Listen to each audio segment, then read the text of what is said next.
to T3 dito sa TV5.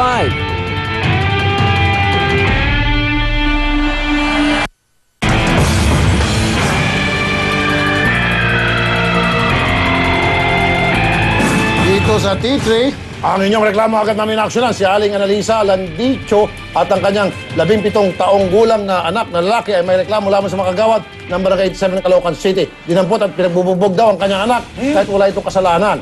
Okay, andito yung kanyang anak at siyempre siya ay minoridad. Hindi po natin pwede ipakita yung kanyang mukha. Magandang, pero pwede sabihin yung kanyang pangalan. Alias na lang na Boy. Ano? Alias Boy. Magandang gabi. Baba konti. Okay. So, binugbog ka ni kagawad. Ba't kayo binugbog? Sabi daw po ako po daw yung gulpi sa may complainant. Okay. Nakisyoso lang po ako.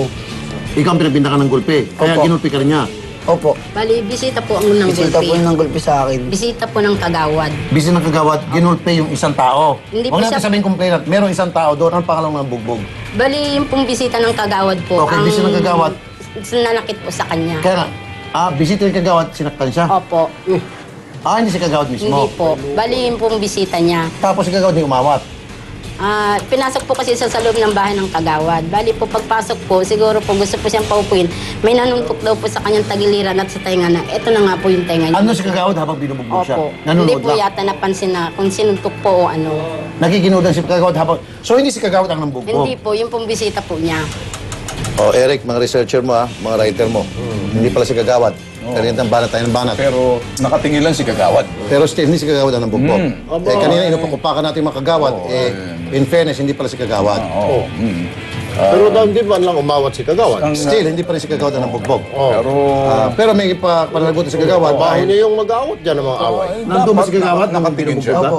Ito yung nakahawak sa akin. Hinuwakan pa rin. Ginawa ka... Ginapos ka? Ginapos. Niyakap ako. Okay. Pero nakahawak siya. Kasabot siya sa... Kumbaga hindi siya umawat. Bagkos ikaw ay ginapos. Gapos lang. Sige. Gapos gang. lang yan, oh. Kagawad. Sugar pa mati yung pangalan niya. Sugar! Babae ba ito? Babae si kagawad? Hindi po, bali yung pong kagawad ng yung mapos Hindi, po ma'am, sa baba- kanya. ma'am, babae si- Lalaki po. Sugar kasi. Bakit sugar? Ba't sugar? Sugar Ray. Dapat sa'yo, dapat, ano sa kanya, ano ba, vinegar. Mr. Ocampo, magandang gabi po, Mr. Ocampo. Mr. Ocampo. Hello, magandang gabi po. Okay. Mr. Ocampo, hindi naman daw talaga ikaw ang nambugbog. However, nandoon ka sa loob ng pamamahay mo na binubugbog itong minor de Ay, edad. hindi po. Malayo po bahay namin dyan. Ano po? Malayo po bahay namin sa pinangyarihan. Nandoon ka. Pero nandoon ka. Dumating po kami dahil pinatawag kami, nagbabatuhan nga po eh. Kaya nga po, pero nung habang binubugbog po ito, sir, nandoon ka, nanonood ka, hindi ka umaawat. Sino po Bagkos, binugbog? Sino po binugbog? ito pong bata rito, minor de edad. Hindi po yan binugbog, sila po ang bugbog. Sila po ng bugbog? Sila ang nambuk. Sila po, nirecord po sa ano yan, pulis. Ano po? Sila po nireklamo, kaya nga po nagbayad sila eh. Nagbayad po sila?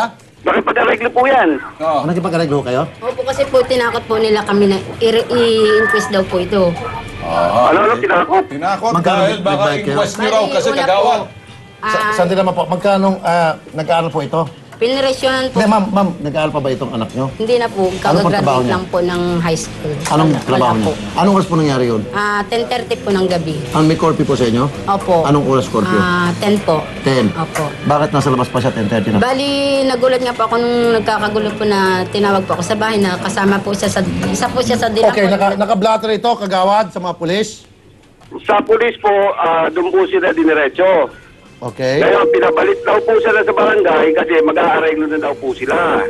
Ang sabi mo, magbabayad na daw po sila ng perang hinihingi ng complainant. Kanino po Yun sila lang po babayad nangyari doon sa barangay. complainant? Okay. Kanino po sila babayad doon sa complainant? Nagbayad na po sila, nakaano lang sa barangayan. Kasi kung wala akong silang kasalanan... Okay na. hindi Salamat sila po, kagawad. magbabayad. Kagawad, salamat po. Kagawad, maraming salamat po. Ma'am, okay muna. Mamaya, usap tayo sa labas. Sige, dali mo na sa labas. Okay? Sige. Salamat, kagawad. Sige. Ganito kasi mga tol, ano? Sige po. Sige, doon na sa labas. Ang dami kong karanasan sa ganito eh. Kaya kanina, naghinahinay ako. Kadalasan sa mga bata na yan, membre ng mga gang. Oh. Prat. Mag-riot yan. Kaya tinanong ko anong curfew, take note, anong may curfew sa inyo. Alas 10. 10, alas 10, 10, nasa labas pa siya.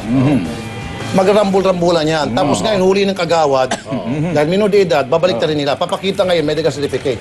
Minor ako eh. Eh, lagi sa That Maynila happens gano'n. all the time. Laging din sa Maynila.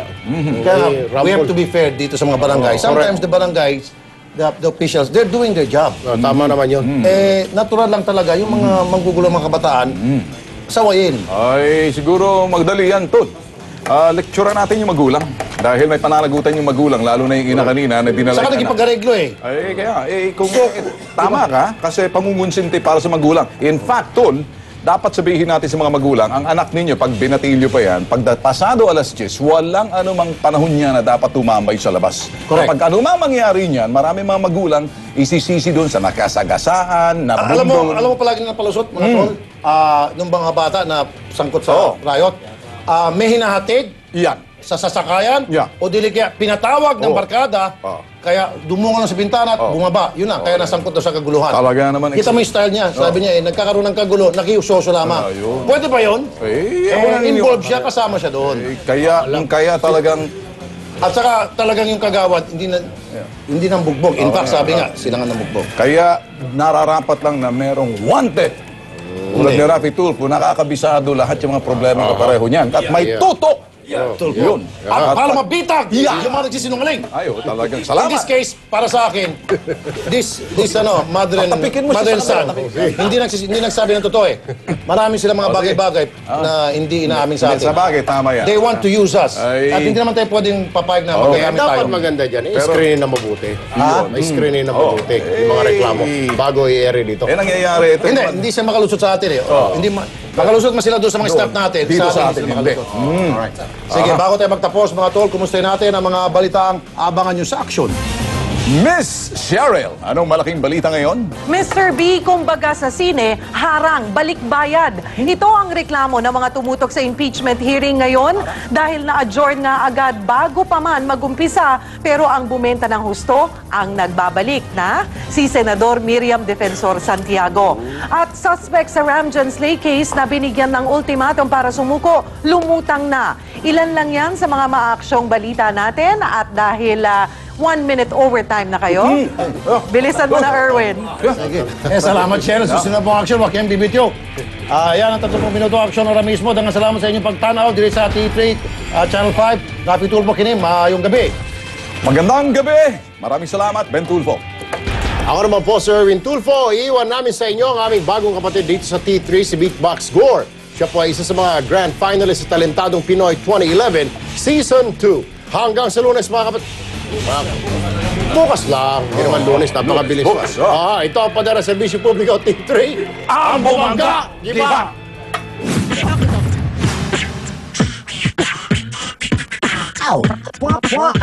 Pwa, 10 buwan, walang sahuran sa mga kapatid nating CQ. Dumaan na ang bagong taon, hanggang ngayon pangako'y baon. Nagtatrabaho, buhay nakasalalay, sakto sahod lang hindi pa mabigay. Sino talaga ang dapat sisihin? Siya ba, sila ba, kami ba, sino ba? Ahensya o ang agency? Walang turuan, bigay nyo na lang, handa kaming magsabing walang anuman.